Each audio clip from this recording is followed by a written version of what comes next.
Kembali dalam buletin bernama Usaha ke arah pembentukan secara rasmi Majlis Media Malaysia MMM sedang digerakkan dan pengumuman mengenainya dijangka dibuat menjelang sambutan Hari Wartawan Nasional Hawana 2025 pada 14 Jun ini. Menteri Komunikasi Datuk Fahmi Fadil berkata usaha tersebut akan digerakkan setelah ruang undang-undang MMM yang diluluskan Dewan Rakyat pada 26 Februari lepas dan Dewan Negara pada 19 Mac mendapat perkenan yang di-Pertuan Agong Sultan Ibrahim seterusnya diwartakan.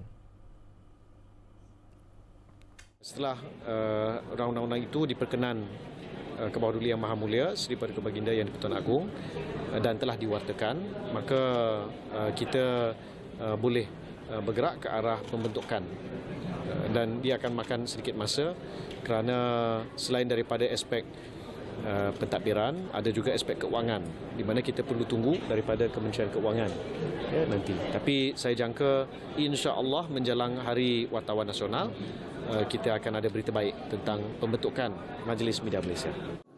Fahmi berkata demikian kepada pemberita selepas perhimpunan bulanan Kementerian Komunikasi yang turut dihadiri timbalannya Teo Ni Ching serta Ketua Setiausaha Kementerian Komunikasi Datuk Muhammad Fauzi Mat Isa.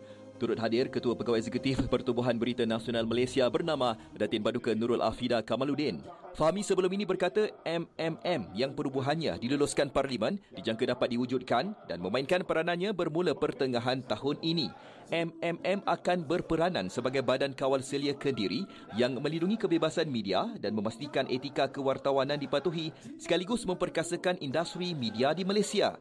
Terdahulu dalam ucapannya, Fahmi berkata Hawana 2025 bukan sekadar acara sambutan tetapi adalah platform untuk memperkukuh ekosistem media dan menghargai peranan yang dimainkan oleh semua wartawan.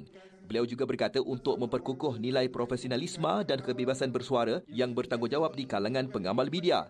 Dan sebagai pembuka tirai, pra pelancaran Hawana akan diadakan pada 3 Jun ini di Wisma Bernama.